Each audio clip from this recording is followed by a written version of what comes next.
mu nyigisho umwepiskopi yatugejeho tugira ngo tuzigeze no ku bavandimwe batumva ururimi rw'ikinyarwanda. Dear brothers and sisters, today we celebrate the solemnity of the visitation of our Mother Mary to Elizabeth. Mother Mary glorified the Lord for what he has done in his history and the history of the salvation. Jesus came to save all humanity. Everyone has to participate in this mystery of love.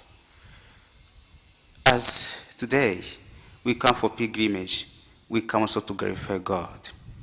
The Gospel of Luke underlines the covenant of unity between the Old Testament, represented by Elizabeth, and the New Testament with Mother Mary, the Mother of God. In the book of Samuel, with David, the king, it shows that we need to give place to God. God is with us. God is among his people.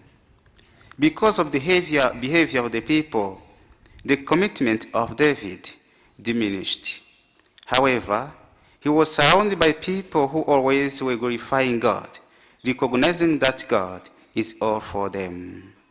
In the same way, Mother Mary spent the time with Elizabeth, and she brought blessings when the child in her womb and in the womb of Elizabeth glorified the Lord. Mother Mary is bringing God, then God is with us. The Word became man in the womb of Mother Mary. Blessed are you who accept to become the mother of God, said Elizabeth with joy.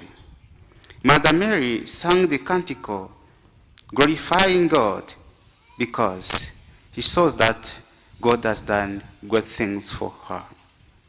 This teaches us that we have to take Mother Mary as the example of humility, that we have to become humble as Mother Mary, who says, I'm the servant of God, may be done according to your will.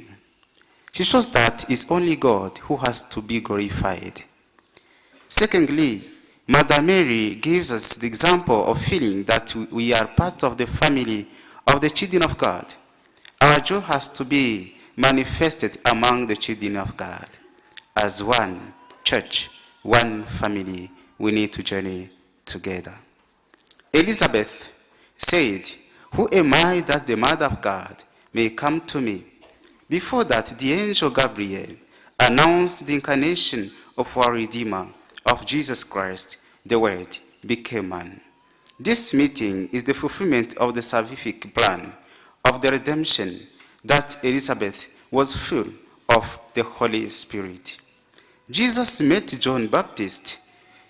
It is the fulfillment of God's plan that his only begotten Son may also Jesus come to meet us and save humanity as Jesus met John Baptist.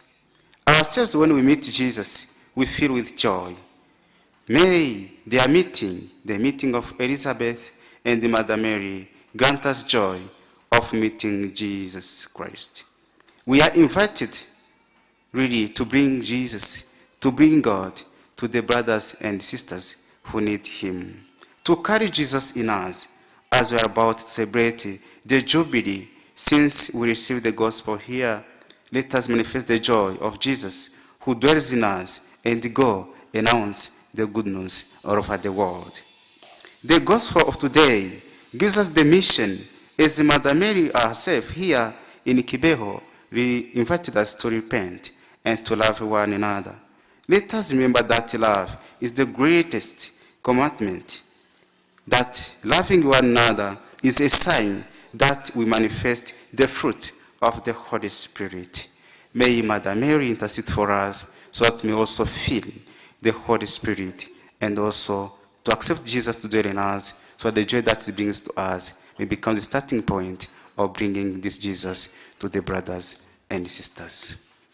Mes très chers frères et sœurs, aujourd'hui, nous célébrons la visitation, la solennité où Marie est allée visiter Élisabeth. La Vierge Marie glorifie le Seigneur pour tous les biens reçus. Quand elle saluait Élisabeth, Élisabeth de dire, qui suis-je pour que la Vierge Marie, la Mère de Dieu, puisse venir chez moi? Chacune de nous a une invitation de participer dans les mystères de l'amour et de la joie, comme la joie qui a manifesté Élisabeth et Marie. L'évangile d'aujourd'hui, selon Saint Luc, nous montre combien de fois Dieu a établi l'alliance entre son peuple. Donc nous voyons la visite d'Élisabeth, de Marie à Élisabeth, qui a la manifestation de l'Ancien Testament, qui est représenté par Élisabeth, et aussi le Nouveau Testament représenté par la Vierge Marie. Dans l'Ancien Testament, surtout dans le livre du prophète Samuel, avec le roi David, nous voyons combien de fois nous devons donner la place à Dieu, comme au temple où David devait rassembler le peuple d'Israël pour glorifier le Seigneur. Cependant, dans leur voyage et dans leur vie, il arrivait à un moment donné où les enfants oubliaient leur Dieu, le Yahvé qui les guidait. Mais le roi David continue à montrer qu'ils vivent sous la providence de Dieu, car le glorifiant, il doit être au centre de leur voyage et de leur vie quotidienne. Dans cette perspective, la Vierge Marie, comme Dieu vivait avec le peuple d'Israël, la Vierge Marie a passé du temps avec Élisabeth, où il a amené la bénédiction auprès d'Élisabeth. Cette bénédiction, cette visite devient aussi notre modèle pour que, comme des chrétiens qui annoncent la bonne nouvelle, nous puissions aussi amener Jésus-Christ qui habite en nous auprès de nos frères et sœurs, qui trouvent la joie à travers ce que nous les manifestons à travers notre visite. Élisabeth qui s'exclame en disant, qui suis-je pour que la maman de Dieu, la mère de Jésus, puisse venir chez moi? Cette joie, cette rencontre entre Élisabeth et Marie devient la rencontre entre Jésus et Saint Jean-Baptiste, où Dieu, dans le plan salvifique, il rencontre l'humanité. Il nous a rencontrés pour que nous puissions reconnaître. Ceci nous donne des enseignements à suivre. Le premier, de prendre la Vierge Marie comme modèle de notre humilité pour accepter que nous sommes les servantes de Dieu. En deuxième lieu, nous montre aussi que nous devons chaque fois glorifier Dieu, pas nous glorifier, parce que c'est Dieu qui mérite cette glorification. Cette rencontre encore nous prouve que nous sommes les enfants de Dieu, où Dieu habite, où Dieu se manifeste. Demandons la grâce pour que Dieu qui habite en nous, qui nous donne la joie, ça soit aussi notre point de départ pour annoncer auprès de nos frères et sœurs cette joie rencontrée dans notre vie chrétienne. Amen.